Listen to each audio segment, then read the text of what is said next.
Hola, muy buenas tardes, muy buenos días para quien lo vean de día. Estoy aquí muy contenta arrancando esta sesión de entrevistas, nada más y nada menos que con Nacho Maldonado, fundador del ILEF y bueno, queridísimo y admiradísimo por tantas y tantas generaciones de terapeutas que nos hemos formado ahí. Y pues esta va a ser una serie de entrevistas en las que conversaremos diversos temas, pues que nos preocupan, nos ocupan con respecto a lo que está ocurriendo hoy en día en el mundo, en México, no solo con la pandemia, sino con todo lo que se mueve alrededor. Y bueno, pues primero que nada saludarte, Nacho, muy buenas tardes. Igual, Marcela, querida Marcela, mucho gusto y con gran entusiasmo de conversar estos temas. Bueno, y hoy vamos a hablar de a qué nos referimos cuando hablamos de la identidad socialmente determinada. Primero que nada, explícanos, Nacho, a qué nos referimos cuando decimos identidad socialmente determinada. Mira, nos referimos, primero, para recordar un poco cómo llegamos a este punto, ¿no? Durante mucho tiempo la identidad era vivida de una manera bastante poco definida y, por decirlo así, poco científica. Y tal vez fue Freud uno de los primeros, o el primero, que le dio forma, ¿no? Cómo se va gestando la identidad. La identidad no es algo, por eso se lo compara muchas veces con la famosa teoría de la perla, que es como la teoría de que dentro de cada persona, y muchas veces se ha pensado así, hay como una personita que es el verdadero yo, y es como una perla. Por ejemplo, para la gente que cree en reencarnación, es una pieza clave porque es esa perla la que brinca de una persona a otra y reencarna literalmente, ¿no? Bueno, la teoría de la construcción de la personalidad que plantea Freud y plantean muchos otros es completamente otra cosa, es distinta, y es que la identidad se va gestando, se va construyendo paulatinamente y se construye en base a las relaciones más tempranas. Es decir, obviamente hablamos de un bebé, una bebé que se desarrolla en un ambiente con su padre, su madre, tías, abuelos, parientes, lo que encuentre, y todos esos intercambios van construyendo, yo diría sencillamente para bien y para mal, aspectos de la persona que después aparecen ya como una identidad definida, ¿no?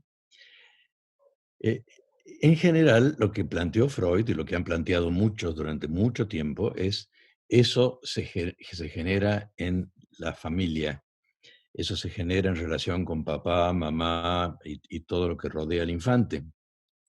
Y de alguna manera eso es cierto. Pero se ha prestado poca atención al hecho de que cada cultura hace cosas, mueve cosas, para que efectivamente surja un tipo de persona. Claro que tiene que ver con el papá, la mamá, la tía, etcétera, etcétera, pero fundamentalmente va gestando un tipo de identidad y va produciendo un tipo de personalidad. En ese sentido, el una pieza clave para entender esto es uno de los tantos planteos de Michel Foucault. ¿Podríamos tocar algo de eso? ¿Está Sí, bien? claro que sí, vamos haciendo como el recorrido histórico, ¿no? Primero nos explicas qué decía Freud, ahora cuál es el planteo de Michel Foucault. Bueno, el planteo de Michel Foucault, o uno de los planteos que interesan para este tema, es que él habla del poder antiguo y el poder moderno. Para localizar el poder moderno, eh, de la época que él escribe, 1970, por ejemplo, ¿no?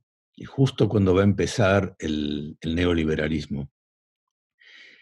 Y él, ¿qué distinción, entre otras, voy a mencionar lo más básico, cuál es la distinción entre poder antiguo y poder moderno? Para utilizar el poder, para entender el poder antiguo, un ejemplo que él da es el caso de la bruja. La bruja es una mujer que cultiva plantas y cultiva plantas muchas veces para su alimento, como tanta gente que, ¿no?, planta lechugas o cosas así.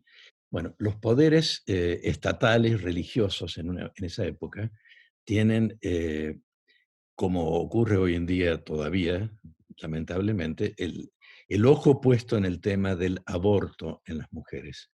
Ujú, Entonces, uno de los eventos de la Iglesia Católica y de otros poderes es que esa mujer campesina lo que está haciendo es eh, producir un tipo de hierbas, de plantitas, que ingeridas producen aborto. Y eso estaba condenado totalmente. ¿Qué hacían con la mujer una vez que la llamaban bruja? Porque todo era un negocio de hacer abortos. Lo que hacían era ponerla en una jaula, la elevaban con la jaula y la atacaban desde afuera. Ella no tenía nada que ver con ese ataque. Por ejemplo, una lanza.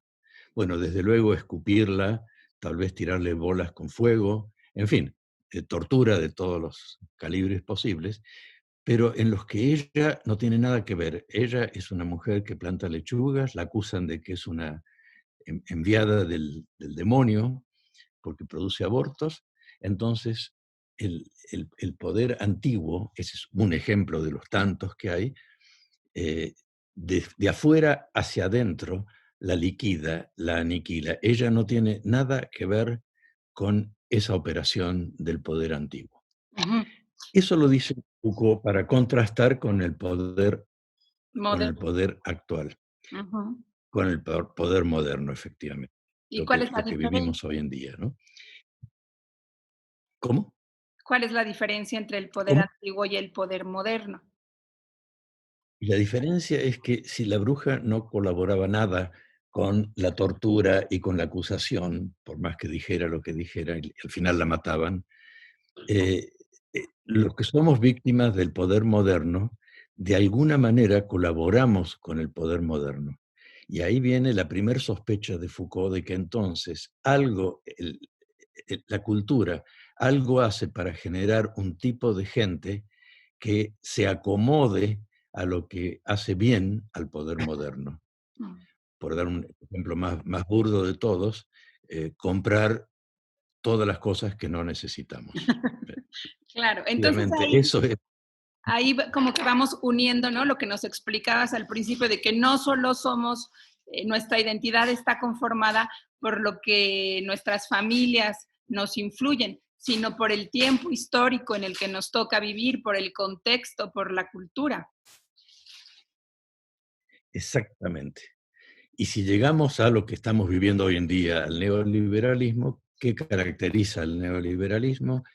El Estado se corre, no no sigue cumpliendo sus funciones de cuidado, de protección, etcétera, y en su lugar el mercado pone las reglas. Ujú. Y el mercado pone las reglas y configura o prefigura un tipo de sujeto humano que es adecuado para el mercado. Y ahí se cierra un poco el proceso, ¿no? Entonces ya vemos ahí claramente que esto quiere decir que el sujeto hoy en día es un sujeto formado, moldeado por la cultura. No solo un sujeto al que se le prohíben cosas. A la bruja se le prohibía generar abortos, por ejemplo, Ujú. eh, pero era fundamentalmente prohibitivo. En cambio, en el poder moderno es productivo, es decir, produce un tipo de sujeto. Y como el sujeto está colaborando de alguna manera, hay una cierta posibilidad de hacer lo que Foucault dice, y yo estoy de acuerdo con él, es la operación más importante de cualquier humano, que es la resistencia. Si Porque uno nos ve da un venir poco esta de libertad. exigencia y no está de acuerdo, puede decir, Quiere decir que tenemos un poco ¿de de qué? libertad, ¿no? Entre el poder antiguo, donde se decidía todo, y el poder Efectivamente. moderno, en el que sí participamos, quiere decir que tenemos un poco de libertad para decir cómo queremos vivir, cómo queremos enfrentar ciertas cosas o resistir a ciertas cosas.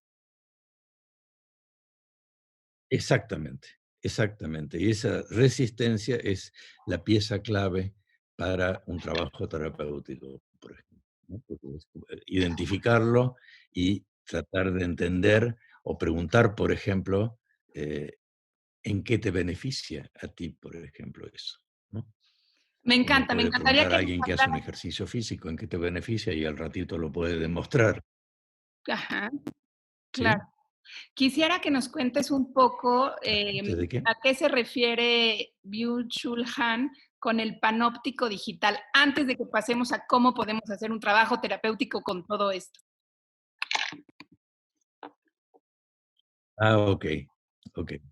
Bueno, Byung-Chul Han es un filósofo coreano formado en Alemania que tiene una obra bastante extensa actualmente y tiene un libro que yo recomiendo mucho, que es La Sociedad del Cansancio, se Estupendo. llama, donde hace una descripción muy bien hecha de qué tipo de cultura hemos armado, hemos organizado, somos de alguna manera cómplices de eso, y que es una cultura, por ejemplo, en la que la enfermedad básica es el cansancio, la depresión, lo llamado burnt out, eh, y todos los cuadros ligados a depresión, eh, angustia, etcétera, ¿no? Es decir, como enfermedades de esta época, así como Freud podía sostener que la histeria era la enfermedad clásica Ujú, que, ujú.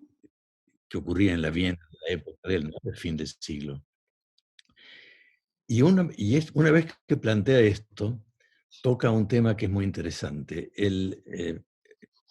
Foucault planteaba que un modelo de un arquitecto para construir una cárcel, así, tal cual, que se llamaba panóptico de Bentham, que es el que la inventó, era un diseño en el cual lograban que desde un punto central se espiara a todos. Todos estaban espiados.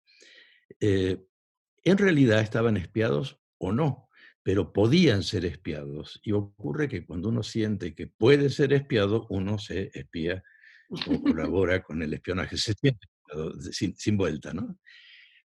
Un poco para alguna gente formada en religión católica, por ejemplo, cuando le dicen Dios ve todo lo que haces, ya el niño o la niña se siente espiado y por lo tanto vigilado. El tema ahí es el tema de vigilar.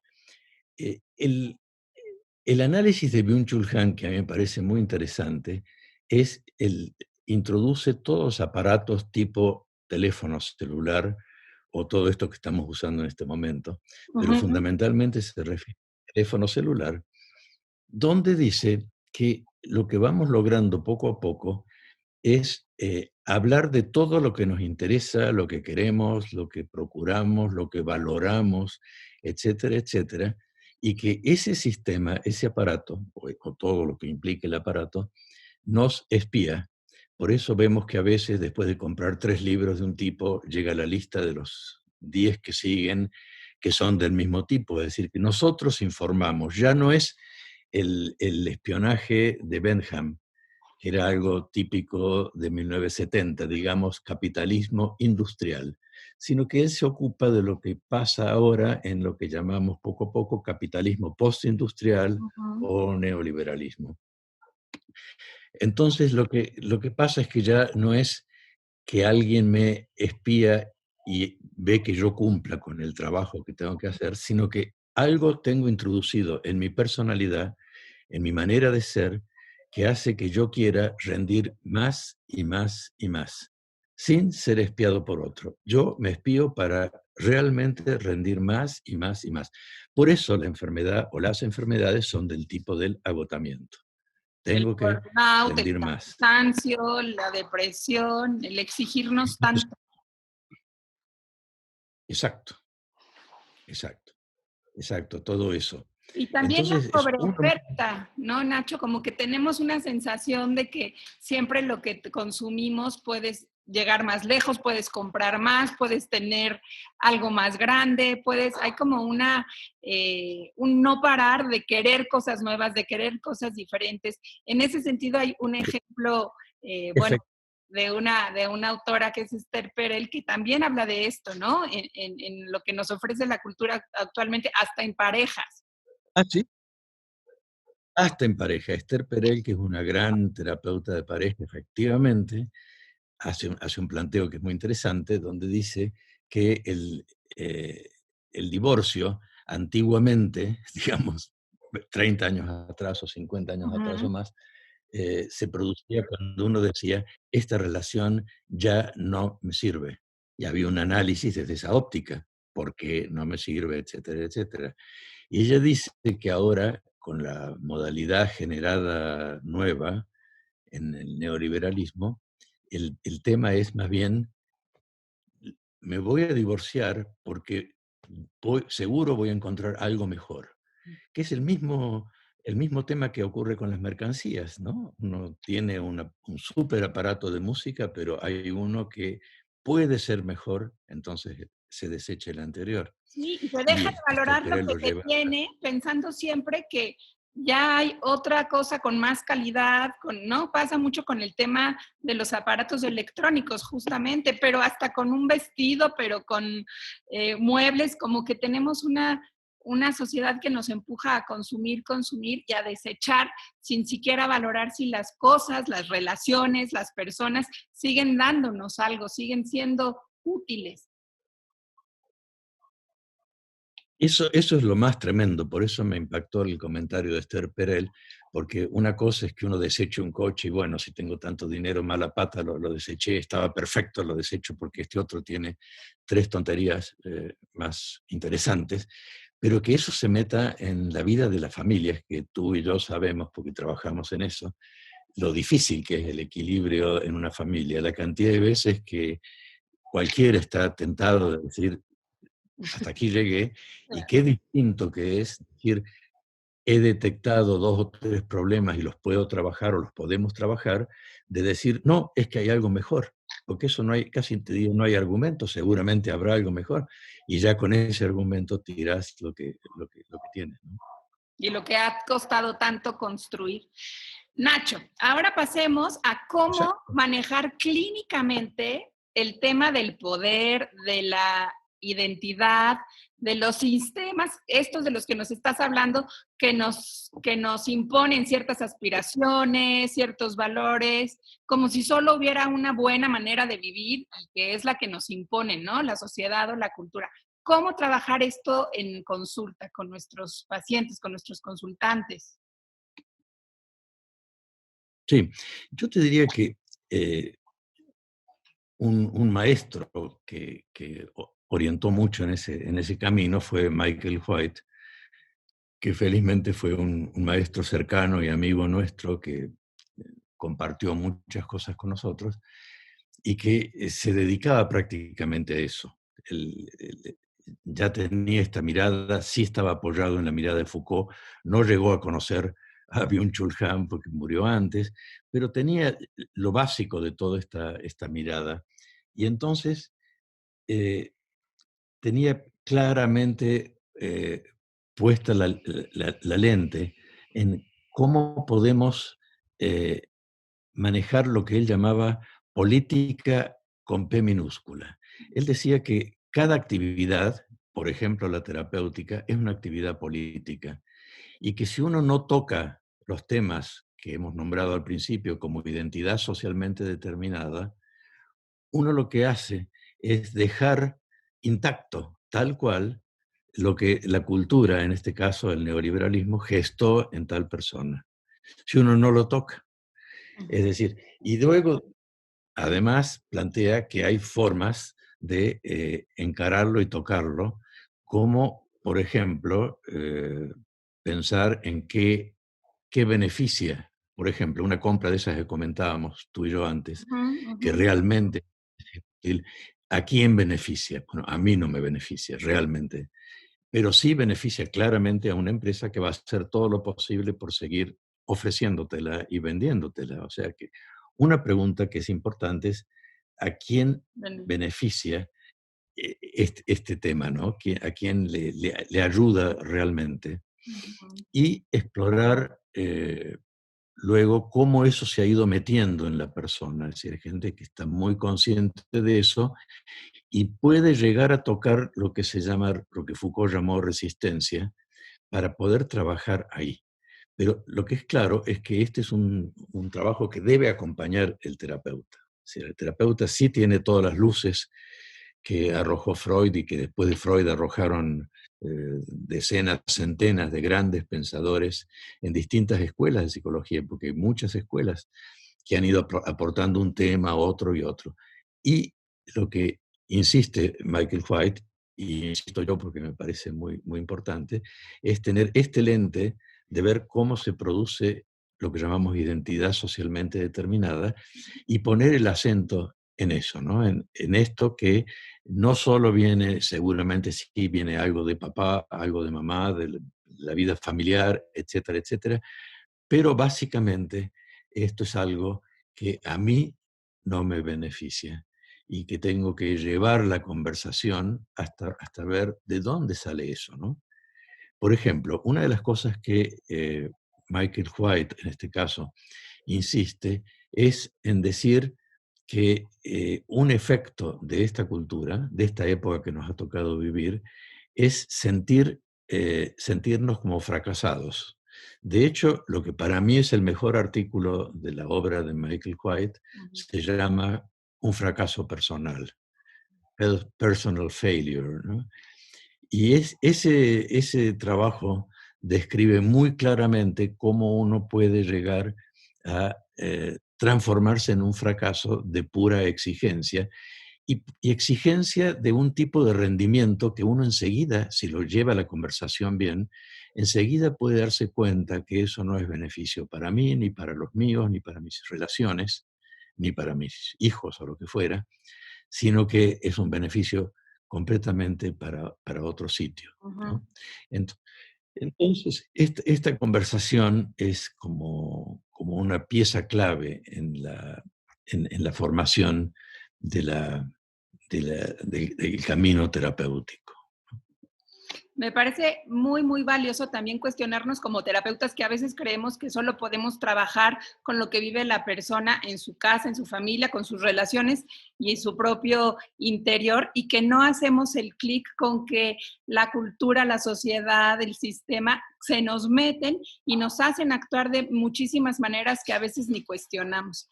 Eso que dices de la política con P minúscula, me parece que es un trabajo fundamental que nos toca hacer y que nos toca acompañar a las personas a cuestionarse sobre sus propias decisiones y sus propias resistencias. Efectivamente, Nacho, efectivamente. Y es todo un ¿alguna camino. idea para cerrar nuestra conversación?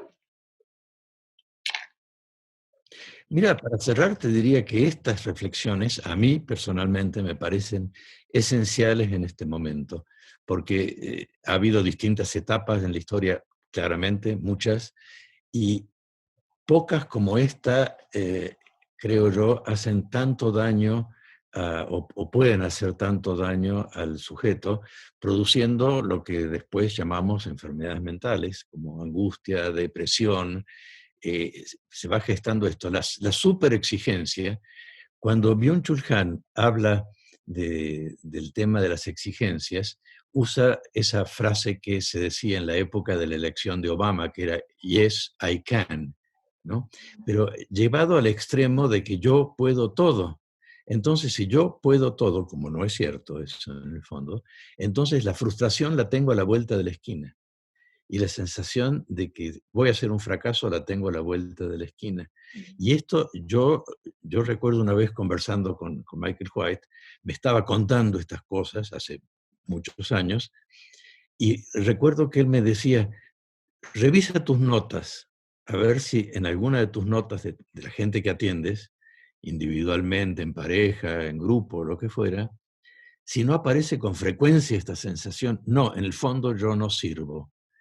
¿Y qué crees que pasó? Que fui, porque yo sí hago notas y las tengo, y fui y revisé mis notas y él tenía razón. No con la misma frase o descripción, pero esa sensación de que en el fondo no sirvo, sí estaba y está muchas veces en el fondo de todos los que nacemos y estamos en esta cultura. Y creo que es de las cosas que hay que combatir con nuestro trabajo.